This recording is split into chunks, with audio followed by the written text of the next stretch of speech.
ubwoko bw'Imana, turashima Imana kuri uyu mugoroba, turashima ubuntu bw'Imana, turashima Imana abanye natwe muri uyu mwanya tumaze mu isaha tumaze mu kuramya no mu guhimbaza abo twabanye. Imana ibaho umugisha abadufashije kuramya no guhimbaza, abaramirije mu bice bitandukanye. Imana ikomeze ibaho umugisha kandi ikomeze ibasiga amavuta kandi inezerererwe imirimo yanyu, kuko ibyo mukora ntabwo ari by'ubusa ku Mwami Imana, muzishyurwa kandi muzahembwa. Reka rero twinjire mu ijambo ry'Imana, tubanze dusenge hanyuma tubone gukomeza n'ijambo ry'Imana. Data mu izina rya Yesu Kristo, turagushimira kuko ari wowe nyiri ijambo kandi ni wowe jambo. Wohereza ijambo ryawe kugira ngo dukize indwara, wohereza ijambo ryawe kugira ngo dukomeze, wohereza ijambo ryawe kugira ngo uturemere ibitariho biremeke, wohereza ijambo ryawe kugira ngo duhe ibyiringiro. Ijambo ryawe riducisha mu bikomeye, ijambo ryawe riratwambutsa, ijambo ryawe ritugeza aho imbaraga zacu zashobora kutugeza. Ijambo ryawe ridukuraho imivumo rikaduhesha umugisha, no kuri izina ryawe rihabwa icyubahiro. Dore rero uyu ni umwanya wawe, ni umwanya w'ijambo ryawe, ni umwanya Mwami tugiye kuganira n'abari hafi n'abari kure. Tugiye kuvuga Mwami Data, nawe ukore ku mitima y'abantu bawe, ukore ku matwi y'abantu bawe, kugira ngo bashobore kumva icyo uvugana nabo kuri uyu mugoroba. Binyuze mu ijambo ryawe ukore ibimenyetso n'ibitangaza, binyuze mu ijambo ryawe Data utubohore, binyuze mu ijambo ryawe wongere utwereke kandi kubw'imbabazi n'urukundo rwe mu izina rya Yesu Kristo, amen. Tugiye kuganira ijambo riri mu gitabo cya Zaburi ibice 27, ariko reka tumaze dusabe abantu badukurikiye kuri AIM 12 TV, aho ngaho kuri screen zanyu hasi hariho nimero zirimo gutambuka, murazibona. Rero murashobora gukorera Imana biciye kuri AIM 12 TV. Hariho nimero mushobora gutangaho icya-10, hariho nimero mushobora gutangaho amaturo atandukanye bitewe n'igihugu uherereyemo, waba uri mu Rwanda, waba uri muri Kenya, waba uri mu Burundi cyangwa se uri Uganda. Birashoboka yuko wabona uburyo bwo gusapotinga umurimo w'Imana mu bikore kugira ngo dufatanye kubaka ubwami bw'Imana, kandi Imana ibahe umugisha kubwo kudukurikirana ndetse no kubwo gufata buno butumwa mukabugeza no ku bandi. Aya ni amahirwe akomeye Imana yaduhaye muri kino gihe. Ni amahirwe ba Pawulo, ba Petero batashoboye kugira, ariko twebwe Imana yaduhaye, aho dushobora kwicara ahantu hamwe ariko ubutumwa bwiza bukagera ku isi yose. Kandi ikindi cya kabiri, bukabikwa ku buryo umuntu uwo ari we wese ashobora kubona igihe icyo ari cyo cyose, ukabusubiramo ukabwumva kandi ukanabureba. Rero ni umugisha ukomeye cyane. Niyo mpamvu tubasaba kugira ngo mushyigikire iri koranabuhanga, kuko kugira ngo bikorwe bisaba uburyo bwinshi, bisaba amafaranga, ibi byuma birahenda, uburyo bwo kugira ngo bagereho burahenze. Ariko uko Imana izabaho umugisha kandi ikabashyigikira, namwe mushyigikire umurimo kugira ngo uzamuke ugere ku rwego rukomeye. Ndetse tubasaba yuko mwakora amasubscribe ndetse n'ubutumwa mukajya musharinga, mukabuhereza abandi, kugira ngo ijambo ry'Imana rigere kuri benshi cyane. Birashoboka yuko udashobora kuba wafata mikoro ngo ubwirize cyangwa se uze wicara imbere ya kamera nka gutya wigishe, ariko wafata rino jambo waryoherereza umuntu, Imana ikarikoreramo, hanyuma nawe ukafatanije natwe kubwiriza ubutumwa bwiza. So rero ikintu Yesu Kristo yadusigiye gikomeye cyane, cyase inshingano yaduhaye zikomeye, no kubwiriza ubutumwa bwiza, no kwamamaza ijambo ry'Imana no kohereza ubutumwa bwiza hirya no hino ku isi. Rero binyuze muri imiyoboro itandukanye dukoresha, yaba YouTube, yaba Free Conference, yaba WhatsApp n'indi mirongo itandukanye, ubutumwa bwiza bushobora kugera hirya no hino bukagera ku bantu batandukanye. Rero mudushyigikire, mudusapotinge, kandi Imana izabaha umugisha ndetse izabagira neza. Tugiye kuganira ijambo rivuga ngo ukwizera kutubeshaho no mu bihe bikomeye cyangwa se no mu bihe bigoye. Iri ni ryo jambo tugiye kuganiraho kuri mugoroba. Ukwizera kutubeshaho no mu bihe bikomeye, ukwizera kukubeshaho no mu bihe bigoye, ukwizera kukubeshaho no mu bihe wowe ubwawe udafite imbaraga zo kubaho, ukwizera kukubeshaho hagati y'abanzi, hagati y'abakurwanya, ukwizera kukubeshaho mu bintu birenze imbaraga zawe. Reka tubanze dusome iri jambo riri mu gitabo cya Zaburi ibice 27, hanyuma turakomeza turiganira mu buryo burambuye. Reka duseme mu izina rya Yesu. Uwiteka niwe mucyo wanjye n'agakiza kanjye, nzatinya nde? Uwiteka niwe gihome gikingira ubugingo bwanjye, ninde uzampinza umushyitsi? Ubwo abanyabyaha banteraga kumaraho, ari bo banzi banjye n'ababisha banjye, barasitaye baragwa. Naho ingabo zabambira amahema kuntera, umutima wanjye ntuzatinya. Naho intambara yambaho, no muri yo nzakomeza umutima. Icyo saba Uwiteka ni kimwe, nicyo nzajya nshaka, nukuba mu nzu y'Uwiteka iminsi yose nkiriho, nkareba ubwiza bw'Uwiteka, nkitegereza urusengero rwe. Kuko ku munsi w'amakuba azandindisha kumpisha mu ihema rye. Mu bwihisho bwo mu ihema rye niho azampisha. Azashyira hejuru ampagarike ku gitare. N'ubu umutwe wanjye uzashyirwa hejuru y'abanzi banjye n'abangose. Hagati y'abanzi banjye bangose, ntambire ibitambo by'ibyishimo mu ihema rye. Ndirimbe, ni koko nzaririmba ishimwe ry'Uwiteka. Uwiteka, umva gutaka kw'ijwi ryanjye, umbabarire unsubize. Umutima wanjye urakubwiye uti, wavuze uti, nimushake mu maso hanjye. Nuko Uwiteka, mu maso hawe ndahashaka. Ntumpishe mu maso hawe, ntiwirukanishe umugaragu wawe umujinya. Ni wowe wahoze uri umutabazi wanjye, Mana y'agakiza kanjye, ntujugunye ntundeke. Ubwo data na mama bazandeka, Uwiteka azandarura. Uwiteka, ujye unyigisha inzira yawe, unyobore inzira y'igihamo kubw'abanyubikira.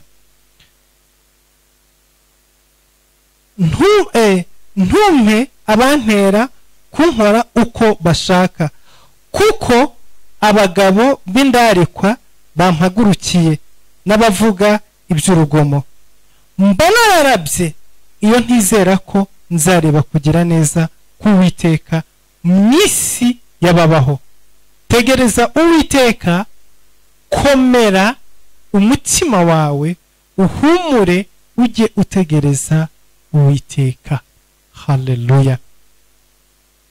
Ijambo riravuze ngo kuri uyu murongo wa 13, ni nayo teme turimo tuganiraho muri kano kanya, cyangwa se no mutwe w'ijambo turimo tuganiraho muri kano kanya. Murongo wa 13 uravuze ngo mba nararabye iyo ntizera ko nzareba kugira neza k'Uwiteka mu isi y'ababaho. Imana ihabwe icyubahiro. Iyi ngiyi ni Zaburi ya Dawidi. Iyi Zaburi irimo amagambo menshi atandukanye, ariko ijambo nifuza cyane yuko dutindaho ni ijambo rivuga ngo mba nararabye iyo ntizera. Dawidi arimo kuvuga ngo iyo ntizera, iyo ntaza kugira umutima wo kwizera, iyo nza kubura ibyiringiro, iyo nza gutakaza kwizera, mba nararabye, mba narapfuye, simba nkiriho. Ariko niba nkiriho uyu munsi wa none, niba ngishobora kuvuga, niba ngishobora kugenda, niba ngishobora kuryama no kubyuka, niba ngishobora kuba mu nzu, niba ngishobora gutera intambwe nkagira aho mva nkagira n'aho ngera, nuko nizeye. Oh haleluya! Dawidi arimo gusobanura neza, aravuga ngo nubwo data na mama bandeka. Oh haleluya! Izaburi ndayikunze cyane. Nubwo data na mama bandeka ntabwo nzatsinda, nubwo ingabo nyinshi zabambira amahema kundwanya, simpagaritse umutima, no muri ibyo bihe ndakomeye. Oh haleluya! nubwo ababisha bange bangose impande zose, ndeba imbere nkabona abansi, nareba inyuma nkabona abansi, nareba iburyo nareba ibumoso nkabona abansi, no muri ibyo bihe nkomeje umutima. Haleluya! ndakomeye, ntabwo mpagaritse umutima. Kubera iki? kuko mfite ibyiringiro, mfite kwizera, ndizeye yuko nzabona kugira neza k'Uwiteka nkiri mu isi y'ababaho. Haleluya! nkiri muri iyi si y'ababaho. Ora mande semene kere bosesa. Hari umugabo witwa Yobu. Yobu yageze mu bihe bikomeye, agera mu bihe bigoye. Umugore we araza aramubwira ngo ihakane Imana upfe. Inshuti ze ziraza ziramubwira ngo nta byiringiro bikiri ku buzima bwawe, ikigaragara nuko ibikubayeho watutse Imana, wowe wakoze ibyaha, uri umunyabyaha, niyo mpamvu ibintu birimo bikubaho. Yobu agerageza kubabwira ati njye nta cyaha nakoze rwose, ibintu birimo bimbaho sinzi ahantu birimo bituruka no gushaka kw'Imana, ariko nta byaha nakoze. Ibyaha nakoze ni nk'iby'abandi bose. Bambwira ati urimo kwigereranya, urimo kuvuga gute kudakora ibyaha? Abwira ati it's okay, navuye mu nda ya mama navukanye ibyaha. Abwira ati kuko n'abamarayika, abamarayika y'Imana ibarebye ibabonamo gukiranirwa, nkanswe ryo umwana w'umuntu ugotomera ibyaha nk'ugotomera amazi.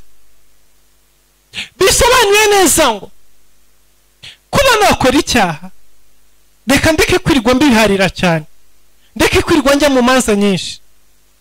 Birashoboka icyaha naragikoze, ariko ibyaha nakoze ni bisanzwe, ni nk'iby'abandi bose bakora.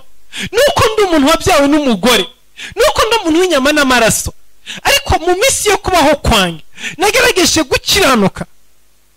Bambwira ati oya, uri umunyabyaha, nibyo bikugejeje ahangaha. Avuga ati ndabyemera, ariko ibyo ndimo gucamo ntaho bihuriye n'ibyaha, kuko ibyo nkora ni nk'iby'abandi bose bakora. Bambwira ati it's okay. Ati rero ikigaragara ni kimwe, nuko warishimye, waranezerewe, wagize abana, wagize ibintu, wagize ubutunzi, ariko aho ugeze umva ibyiringiro byararangiye. Ibyiringiro byagenje gute? Byararangiye.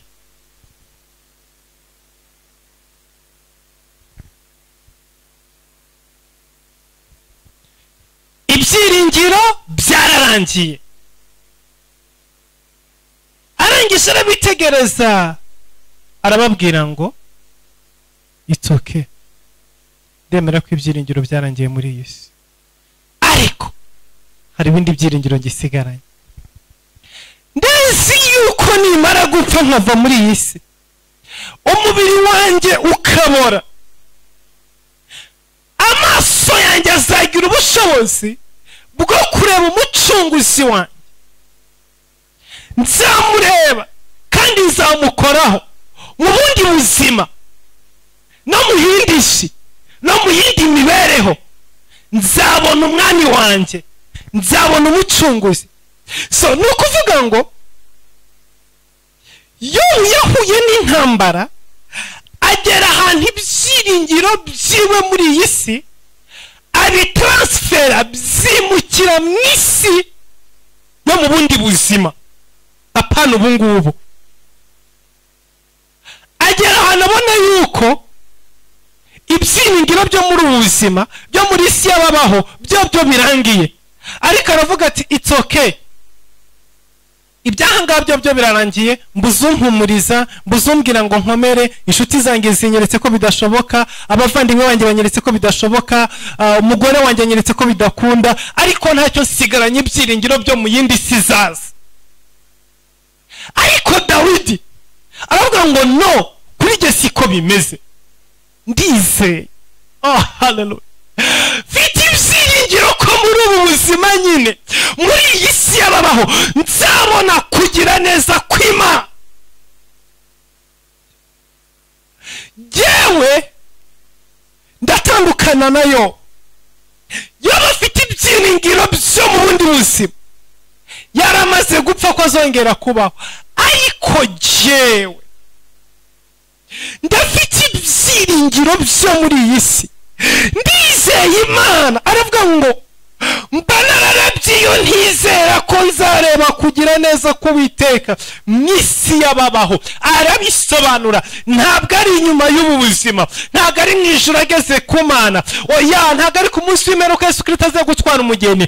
Ni mu isi y'ababaho, ni muri buno buzima. Ibyo nibyo byamuhaye imbaraga, bimuha ububasha, bimuha kuryama arasinzira, azengurutswe n'abantu bitwaje amacumu n'inkota. Bimuha kuryama arasinzira, aturanye n'aborozi bashaka kwapfa. Bimuha kuryama arasinzira, adafite ibyo kurya mu nzu. Bimuha kuryama arasinzira, atazazakura amafaranga yo kwishyura z'ukwezi gutaha. Bimuha kuryama arasinzira, bamuhaye irete rimwirukana mu kazi. Bimuha kuryama arasinzira, ore mosekere boze sakarama. Bimuha kongera gutera intambwe no kwigira imbere. Haleluya. Mba nararabye iyo ntizera ko nzabona kugirirwa neza n'Uwiteka mu isi y'ababaho. Mba nararabye.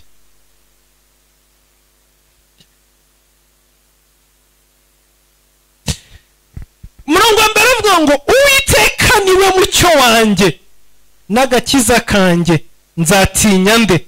Uwiteka niwe gihome gikingira ubugingo bwanjye, ninde uzampinza umushyitsi?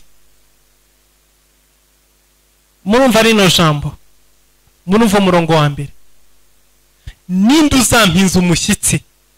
Uwiteka niwe gihome gikingira ubugingo bwanjye. Ibi ntushobora kubivuga udafite kwizera. Ukwizera niko kukugeza ku rwego aho ubona yuko Uwiteka ari we gihome gikingira ubugingo bwawe. Ntushobora kumva yuko Uwiteka ari we gihome gikingira ubugingo bwawe. Ntushobora gushira ubwoba, ngo ureke guterwa ubwoba, ngo ureke guhinda umushyitsi imbere y'abanzi bawe utizera Uwiteka. Kugira ngo ushire ubwoba imbere y'ababisha bawe, bisaba yuko uba ufite kwizera, ariko kutarimo abana b'abantu, ahubwo kuri mu Uwiteka. Kandi ntabwo ari ukwizera Uwiteka gusa, ahubwo ni ukwizera ko uzabona kugirirwa neza nawe ukiri mu isi y'ababaho. kuko hari abantu benshi bizera Imana ariko ukwizera kwabo barakwimuye bameze nka Yobu bagukuye muri isi yababaho bagushyize mu ijuru. hari umuntu muvugana akakubwira ati it's okay cyangwa nkipfira n'ubundi kuko n'ubundi ndarushye, ibyiringiro byo mu isi yabaho byararangiye. hari umuvugana akakubwira ati umva yaba byashobokaga ahubwo Imana ikazi ikanyijyanira. hari undi muvugana akakubwira ngo yewe nzaruhuka ningera mu ijuru, ubuse iyi si yewe umva narabyumvise ibyo byose urimo kumbwira nta gishya kirimo pe, umva barampanuriye barambwiye baranyigishije, none se ubuse wa mwana we koko. hari umuntu twigeze kuvugana ndimo kumbwira nti humura Imana izabikora, humura ntugire ikibazo rwose izera Imana reka dusenge. arangije ambwira tumva reka nkubwire wa mwana we ati wowe ufite 1/2 cy'imyaka yanjye, ati nakijijwe utaravuka nibwo nakiriye agakiza, utaravuka nakiriye agakiza. rero fata imyaka ufite yose nyimaze ndi mu nzu y'Imana, nyimaze nkijijwe, nyimaze senga.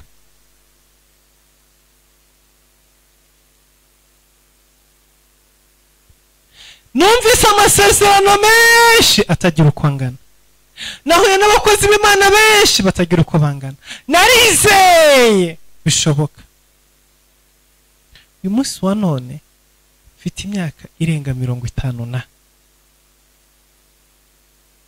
ese ubwo ibyo bintu urimo kumbwira ntabonye muri iyo myaka mbwira ngo nzabona muri iyi si nibihe koko? atumva wowe uracyari mutoya, komeza wizere ukomeze ukurikire.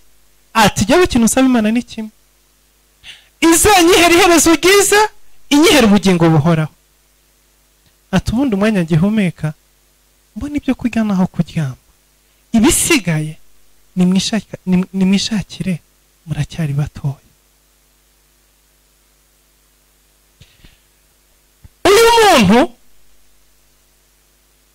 afite kwizera, ntabwo kwizera kwe kose kwashize kuko n'Imana ntiyayivuyeho, aracyayisenga aracyayikurikira aracyayubaha. ariko ukwizera afite ntabwo kukiri ukwizera ko mu isi yababaho, oya ntabwo kukiri ukwizera ko abantu bambaye inyama n'amaraso, ahubwo ukwizera kwiwe kwamaze kumera nk'ukwa Yobu, ategereje kubona umucunguzi we umubiri umaze kubora. akubwira ati ubuse twumvikane, ubuse ku myaka 60 Imana yaramutse impaye umugabo ubundi ubungubu uwo mugabo ubungubu ese ubundi namumarira iki? ndimo ndavuga ibyo yanganirije, namubyarira namuha ibyishimo nanjye ntagira muri jyewe. ati reka Yesu niwe mugabo wanjye, ubwo nyine byararangiye.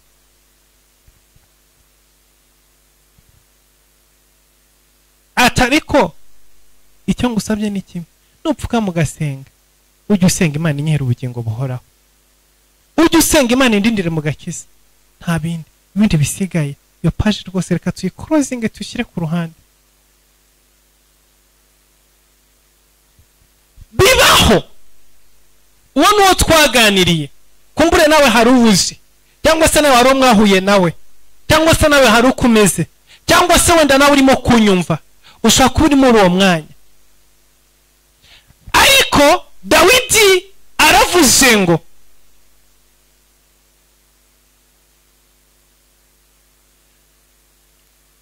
ibyo nyuramo byose, urugendo ngenda rwose, iyo ntizera ko nzabona kugirirwa neza nkiri muri ubu buzima nyambaye uyu mubiri, ibyanjye biba byarandangiranye.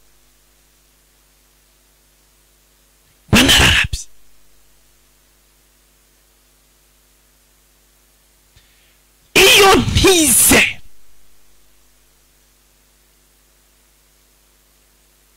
Banarabye kera. Reka mbabwire bene data, ukwizera niko kuduha imbaraga zo kubaho muri ubu buzima, no mu bihe bigoye, no mu bihe bikomeye, no mu bihe biruhije. Ukwizera niko kudufasha guca hagati y'abanzi. Umurongo wa 2, ubwo abanyabyaha bantereraga kumaraho, aribo banzi banjye n'ababisha banjye, barasitaye baragwa. Ukwizera gutuma abanzi bawe basitara.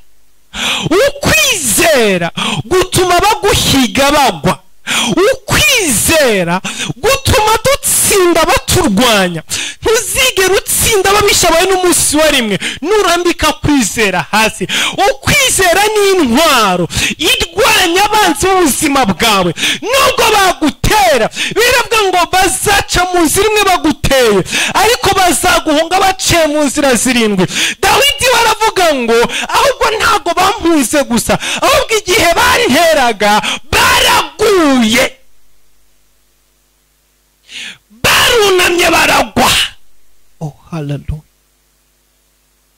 Barasitaye. Ukwizera kujya guhinduka intwaro iturwanirira, kubera ko twizeye yuko tukiri muri ubu buzima, tukiri muri imibereho, tuzabona kugirirwa neza n'Imana, tuzabona gutabarwa n'Imana. Ibyo bihita bihinduka umwambi urasa abanzi bacu no mu gihe bateguraga imigambi yo kudutera, kuko kukwizera guhita guhinduka ingabo ikingira ubuzima bwacu. Ababisha bacu ntibashobore kutugeraho, suko badahari, suko ibikomeye bidahari, ariko kwizera kurwanya abanzi b'ubuzima bwacu bagatsitara bakagwa. Uko ni ukwizera. Umurongo wa 3, naho ingabo zabambira amahema kuntera, umutima wanjye ntuzatinya, nawe intambara yambaho, no muri yo nzakomeza umutima. Remosekeremosa. Ibi ni byo kwizera gukora. Turimo kuvuga ukwizera kukubesha no mu bihe bikomeye. Dawidi avuga ngo nubwo ingabo zabambira amahema kuntera,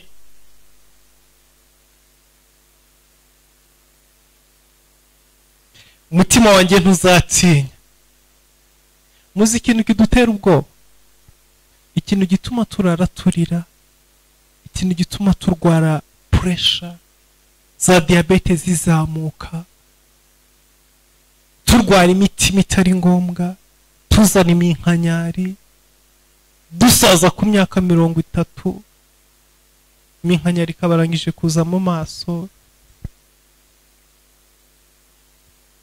Umuntu yakora bakajya ufite imyaka 75 kandi ufite 35.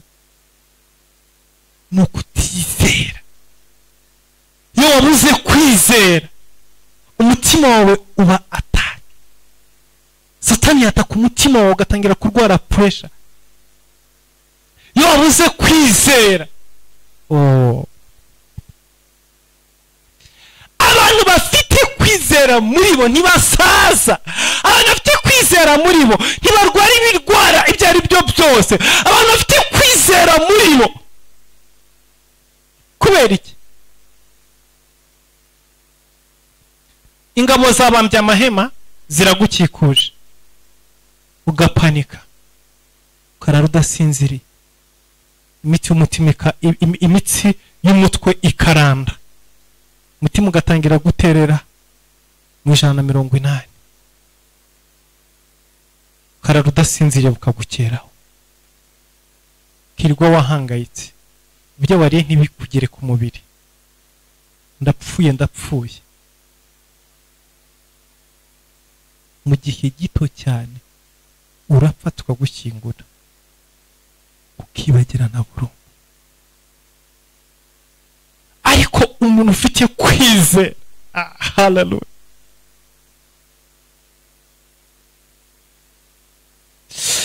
ndavuga ngo nawe intambara yambaho no muri yo nzakomeza umutima. n'iyi ntambara zirimo kuba, n'iyi bombe birimo biraswa, umwambi umwe uca, undi ucanga, undi uca ku mutwe, undi uca ku kuguru, undi urasa hariya, ikibombe kikubita hariya, isasu rivugira hariya, amagambo hariya yahagurutse, ibibazo hariya byaje, amadeni byahagurutse, ibintu birimo bizenguruka, abarozi bakoranye. Yaravuga ngo no muri ibyo bihe bimeze uko nkomeza umutima. Oh haleluya. Ikibombe kiraza kumva gicejuru yiwe kivuze ngo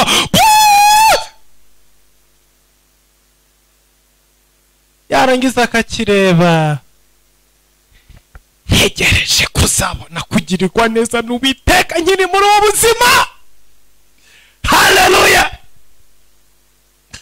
Umuntu agahagarara hariya agafora umwambi kugira ngo amurase, akabyitegereza akabireba, akavuga ngo Uwiteka, ndabizi ko uyu mwambi udashobora kunyica, kuko nzi ko nzabona kugirirwa neza n'Uwiteka nyiri muri ubu buzima. Rero uri mufora imyambi, uyikoze ubusa, ntushobora kundasa ngo umpamye.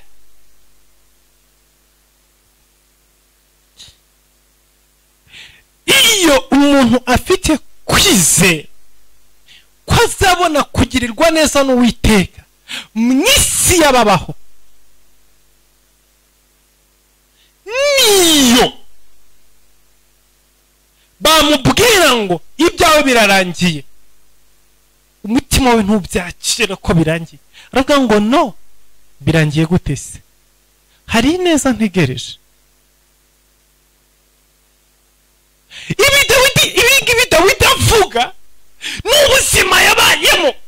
Umunsi umwe ari imbere ya Sawuli arimo gucuranga, yatwawe na mizike.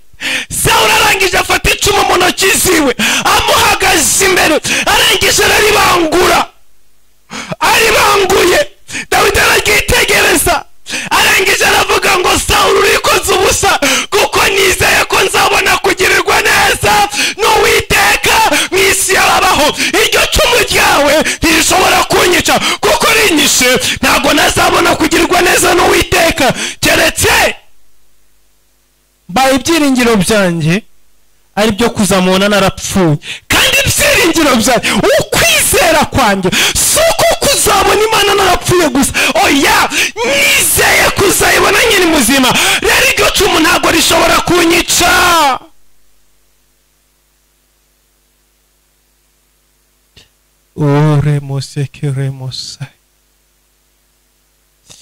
It is impossible. Sawuli arekura icumu, Dawidi aramuri imbere, biravuga ngo ararizibukira, rifata igikuta. Arekura ubwa kabiri, abongera arizibukira, rifata igikuta. Arekura ubwa gatatu, Dawidi arahengama gato, icumu rirayoba. Biravuga ngo Sawuli atinya Dawidi. Sawuli arahaguruka, yitegereza Dawidi. Ubundi kera umwami niwe muntu wa mbere wabaga uzi kurasa agahamya, gutera icumu agahamya kuruta izindi ngabo zose. Rero nk'umwami nka Sawuli, kugira ngo ahushe icumu Dawidi amuri imbere, izo ni imbaraga zo kwizera zibikora. Izo ni imbaraga zo kwizera. Iyo ufite kwizera kugukiza amaboko y'ababisha bawe, ukwizera kugukiza imigambi y'abanzi bawe, ukwizera kuyobya amacumu yose aterwa ubuzima bwawe. Ndavuga kwizera, imbaraga zo kwizera. Ukwizera gufata amacumu baguteye kukayacisha ku ruhande, nubwo baba baguhagaze imbere, nubwo bafite ubuhanga bungana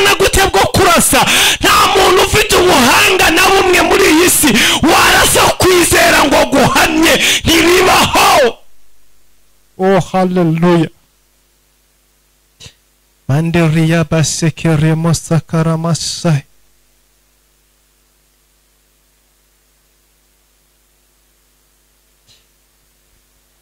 Dawidi arangije aravuga ngo ikintu nkeneye noneho ni kimwe gusa, kuko mbonye yuko ukwizera gushobora gukora buri kintu cyose. Ariko ikintu ngiye gusaba ni iki? Umurongo wa 4 ngo icyo usaba Uwiteka ni kimwe, nicyo nzajya nshaka, nuko mu nzu y'Uwiteka iminsi yose nkiriho nkareba ubwiza bw'Uwiteka, nkitegereza urusengero rwe. Urazi impamvu yasabye iki cyifuzo? Yaritegereje arareba, abona ukwizera n'imbaraga zirenze izindi mbaraga zose zibaho muri iyi si. Arangije aravuga ngo ariko uku kwizera gushobora guhungabana, cyangwa se kukajya hasi, cyangwa se kukicara. Avuga kugira ngo uku kwizera kudahungabana niki? Birasaba ko mba mu nzu y'Imana, birasaba ko mba imbere y'Imana. Iyo utize mu isi, isi igukamuramo ukwizera. Iyo ukinganye n'abantu batagira ukwizera, basahura ukwizera kwawe, bakaguha gushidikanya kwawe. Iyo ugumanye n'abantu bafite ubwoba, bagukuramo gushira amanga kwawe, bakakuzuzamo ubwoba bwabo. Niko bigenda. Abantu benshi usanga atarahura n'abandi bantu, umutima wari ukomeye, yumvaga akomeye, yumvaga aremye, yumvaga ibintu byose bishoboka. Ariko ahuye n'undi muntu gatoya, bagihura ati uzi byabaye byagenze kwikano abwira ati ahawe ya ibyo ngibyo ati genda izera rwose ko ibintu ati reka ati burya runaka byagenze ukuntu, ati nawe yarameze nkawe, ati runaka byagenze uko, ati hari undi wahanaha, hari wahariya mu gakenyero, hari undi byagenze ukuntu, bose byabo byararangiye. Ako kanya imbaraga zo kwizera zari ziri muri wowe zikakuvamo, ukuzura umwuka w'ubwo. Ibyo ngibyo Dawidi arabizi, kuko Musa yajyaga kwica Goliyati, yahuye n'abakuru be bamaze kuzura ubwoba. Utekereza ko bakoze iki? Baramubwiye ngo turabizi ubushanutsi bwawe, subirayo ujye kureba ubutama bwa so. Kubera iki? Bari buzuye ubwoba, batangira kumutransfera mu bwoba bwabo, batangira kumutransfera mu gutinya kwabo. Byagenze gute? Byabaye ngombwa ko ahindukira, abatera umugongo, arangije arigendera. Yarazi neza ko natindana nabo, ubwoba buraza kumwijiramo, amere nkabo. Rero kuko yarafite iyo experience, arangije aravuga ngo hari ikintu ngiye gusaba Uwiteka, nuko mu nzu yiwe, nuko imbere yiwe nkareba ubwiza bwiwe. Kubera iki? Kuko uko wishiye mu Mana, uko ugiye imbere y'Imana, uko ugiye ku karago, uko ugiye mu ijambo ry'Imana, uko ugiye mu gusenga, niko kwizera kwawe kwiyongera, niko kwizera kwawe gukura, niko kwizera kwawe kugira imbaraga. Ariko uko utinda mu isi, niko kwizera kwawe gupfa. Kandi ukwizera kwawe nikumara gupfa, nta kizaba gisigaye ngo nawe ugukurikire. Ariko uko kuba kuzima, kukagira imbaraga, kukagira ubushobozi, niko nawe urushaho kugira imbaraga. Uko kwizera kwawe kuzamuka ku rwego, niko nawe uzamuka. Ukwizera kwawe ntigushobora kuzamuka ku rwego ngo usigare hasi, ntabwo bibaho. Iteka ukwizera urwego kuriho nirwo rwego nawe uzamukaho. Iyo ufite kwizera kungana no kubasha kukubesha munsi y'ibihumbi 20 by'amanyarwanda, ntabwo ushobora kuba mu nzu irenze 20 by'amanyarwanda, kuko ukwizera kwawe kuri kuri urwo rwego rw'20. Ariko iyo ukwizera kwawe kuzamutse kukajya mu nzu 50, nawe uzamukana nako ukinjira mu nzu 50. Iyo kwizera kwawe kuzamutse kukajya mu 100,000, nawe tuzamuka ukajya mu 100,000. Iyo kwizera kwawe kuzamutse kukajya mu 200, aho niho nawe utangira kubarizwa. Iyo kwazamutse kukinjira mu 500, ako kanya nawe uzamuka mu 500. Iyo kwizera gukomeje kuzamuka kukajya mu nzu ya miliyoni,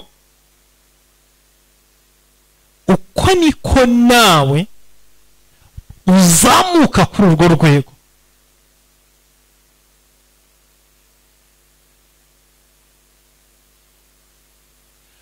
Iyo kwizera kwawe kukuzamuye kukakugeza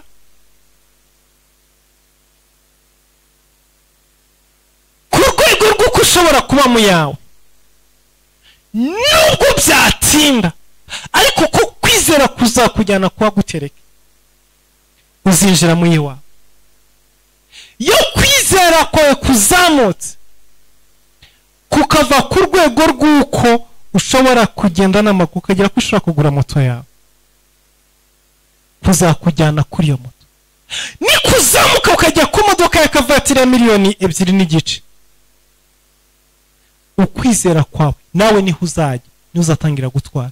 Ni kuzamuka ukajya kuri modoka ya 10,000,000, abantu bazatangira kuko ni mudrivinga imodoka ya 10,000,000. Ukwizera kwawe ni kurushaho kuzamuka kukajya ku modoka ya 120,000,000. Nubwo byagufata iminsi, ariko one day you will reach there.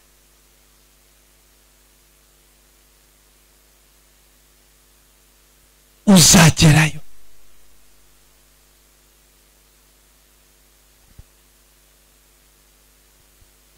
Ukwizera urwego kuriho ufite mu buzima bwawe nirwo rwego ubaho. Nubwo bitabuye umunota, ariko aba ariyo maherezo y'ubuzima bwawe. Niko kuri. Uko wizera bike ni kubaho muri bike, uko wizera byinshi ni kutura muri byinshi, ni kubaho muri byinshi.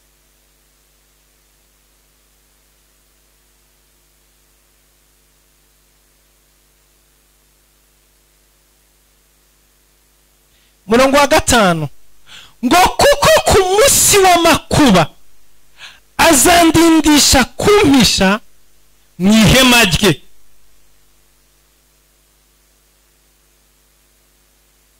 Mu bwihisho bwo mu ihema rye niho azampisha, azashyira hejuru ampagarike ku gitare.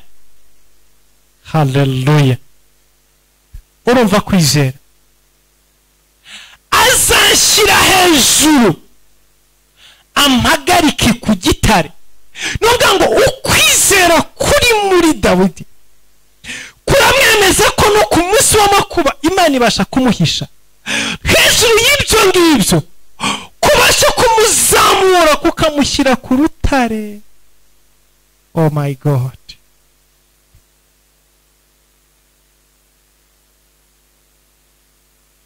Murongo wa 6 n'umutwe wanjye uzashyirwa hejuru y'abanzi banjye bangose ntambire ibitambo by'ibyishimo mu ihema rye ndirimbe, ni koko nzaririmba ishimwe ry'Uwiteka.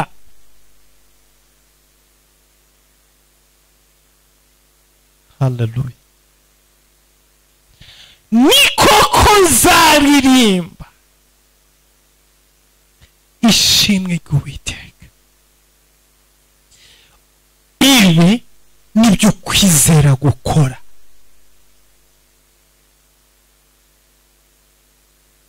N'uwo mutwe wanjye uzashyirwa hejuru. Si uko yamaze gushyirwa hejuru, oya, ariko nubwo ari hasi, nubwo asuzuguritse, nubwo abayeho akandamijwe, nubwo abayeho mu kubabazwa, mu gutsikamirwa, mu gasuzuguro, ariko arabizi neza ngo nubwo umutwe wanjye uri hasi uyu munsi, ariko ukwizera mfite kubasha kumbeshaho no mu bihe bizaza. I believe umutwe wanjye uzashyirwa hejuru y'abanzi banjye. Uyu munsi barangose nibyo, ariko ntabwo mfite ubwoba. Uyu munsi barampagurukiye nibyo, ariko I don't fear. Ntabwo ntinye, mfite kwizera muri iki.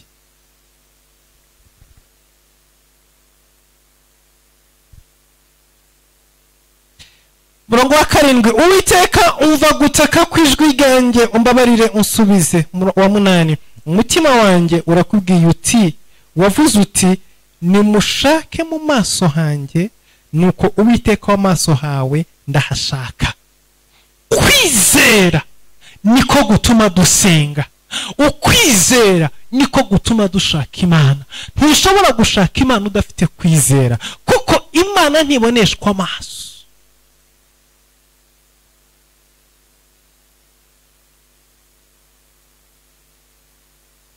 Aya maboko ntashobora gufata ku Mana.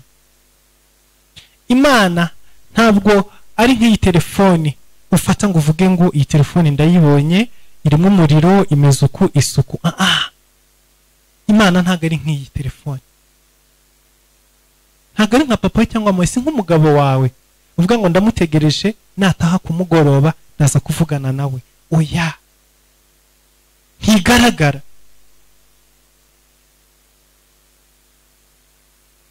Umbajije ngo nabonye Imana n'amaso yanjye,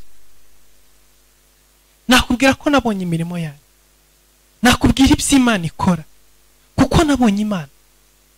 Nabonye Imana mu buzima bwanjye, nabonye Imana mu bupfubyi bwanjye, nabonye Imana mu ngendo zitandukanye mu bihugu by'amahanga.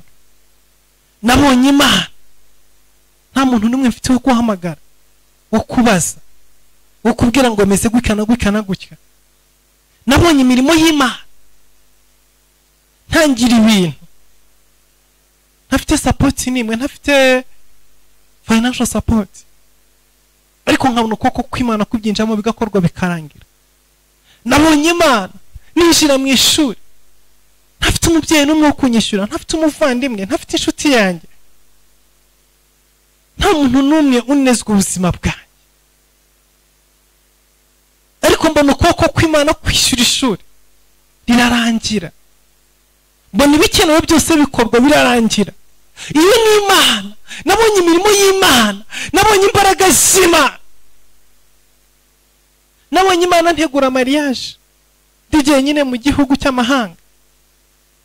Mbona ukuboko kw'Imana gukora buri kintu cyose, uko burataha burarangira. Nabonye ukuboko kw'Imana.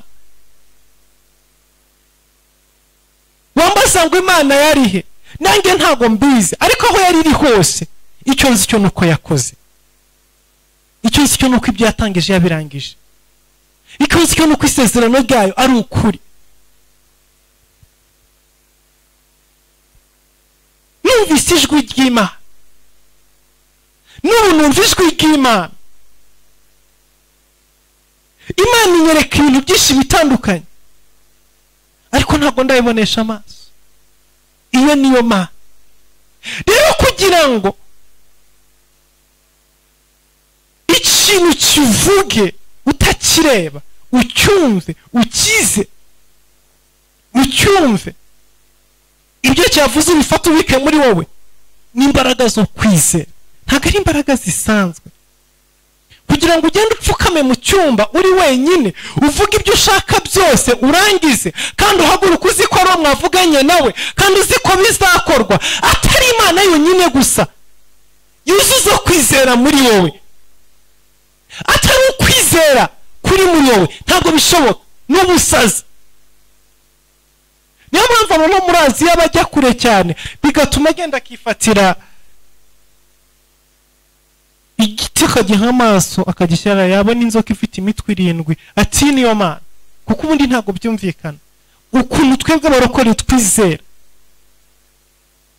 Ubuzima tubamo n'ubusazi, ariko ukwizera niko gutuma usenga, niko gutuma ushaka Imana.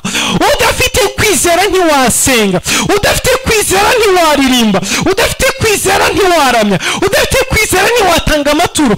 Ukwizera niko gutuma utanga icyacumi, ukwizera niko gutuma utanga amaturo, ukwizera niko gutuma usapotinga abakozi b'Imana, ukwizera niko gutuma ugura ibikoresho byo mu nzu y'Imana, ukwizera niko gutuma ushyigikira umurimo w'Imana, ukwizera niko gutuma dufatiza imikoro tukavuga kudahari nta na kimwe twakora. Ukwizera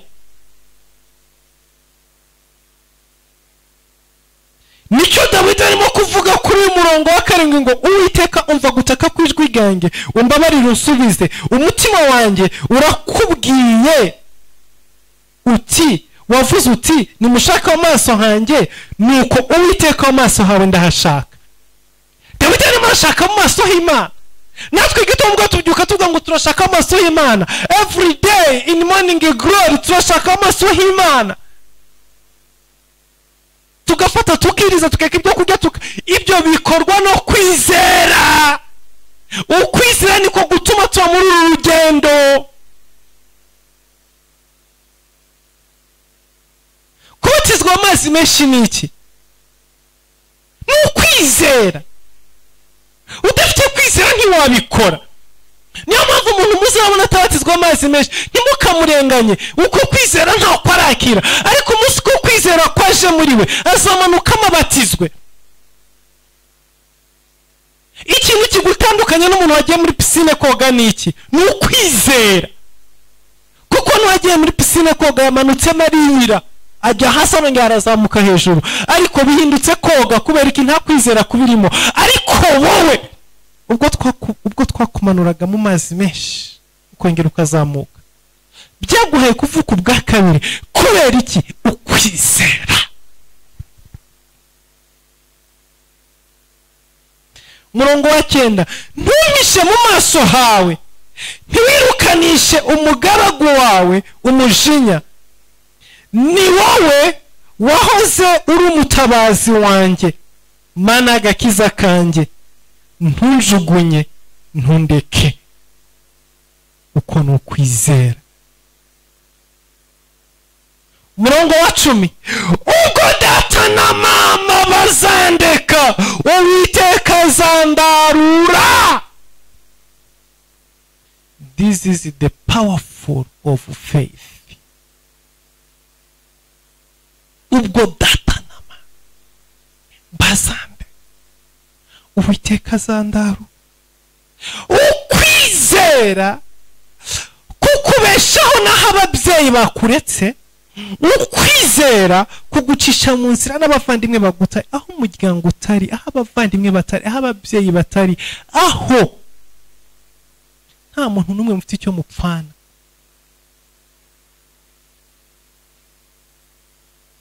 Uko kwizera kukubesha mu gihugu kitarimo umuvandimwe, kitarimo inshuti, kitarimo ababyeyi, kitarimo umuntu n'umwe, kukakuremera inshuti, kukagushakira abavandimwe, kukagushakira abo kugufasha, kukagushakira kugucira inzira.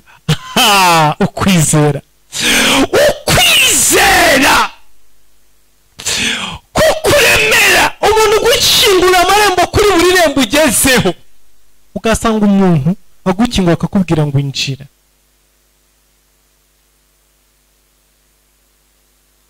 Ntago akuzi.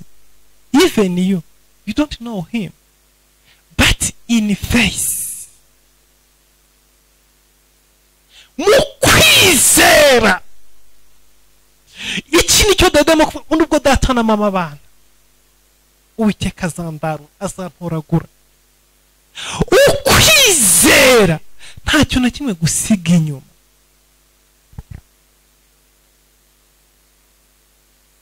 Tugana ku musozo ngo Uwiteka ujye unyigisha inzira yawe, unyobore inzira y'igihamo kubw'abanyubicira. Ukwizera kuguha n'inzira. Umva, abakubicira bagutegera mu nzira y'ibumoso, ukwizera kukagucisha mu nzira y'iburyo. Ngo Uwiteka ujye unyobora inzira y'igihamo.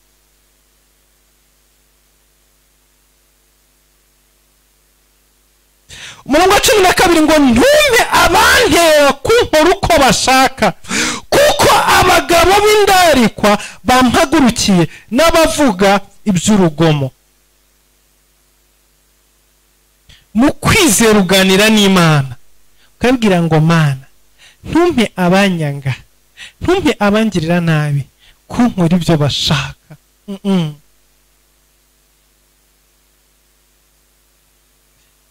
Umurongo wa 13 ariwo titire y'iri jambo, mbanararabye iyo ntizera ko nzareba kugirirwa neza, kugira neza k'Uwiteka mu isi y'ababaho. Uyu mugoroba ndagusengera ngo wakire kuno kwizera. Ukwizera kukwemeza yuko Imana izakugirira neza muri buno buzima.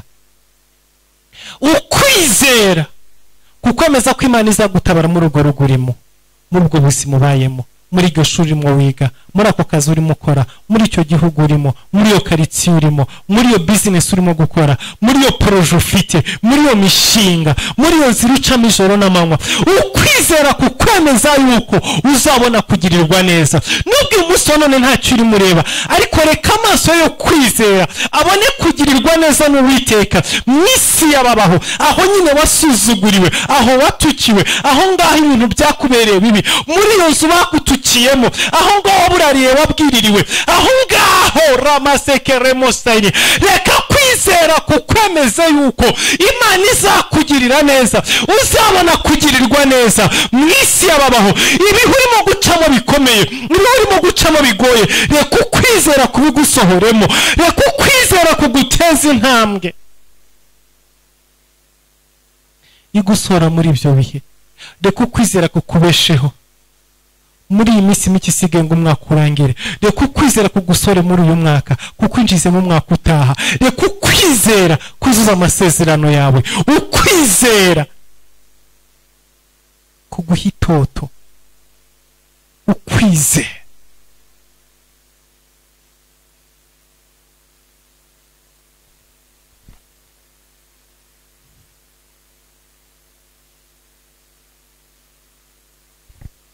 muri iyi Zaburi y'103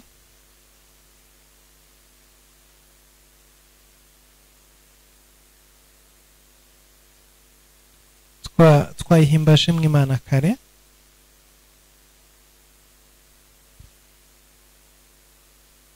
Umurongo wa 4 aravuga ngo agacungura ubugingo bwawe ngo butajya muri rwa rwobo, akakwambika imbabazi no kugirirwa neza nk'ikamba, agahaza ubusaza bwawe byiza, agatuma usubira mu busore bushya bumeze nk'ubw'ikizu. Uko ni ukwizera. Umurongo wa 4 n'umurongo wa 5 Zaburi 103. Ukwizera kugusubiza mu busore, kukwambika imbaraga. Ukwizera niyo ushaje kurongera kukwambika itoto kukagusubizamo imbaraga.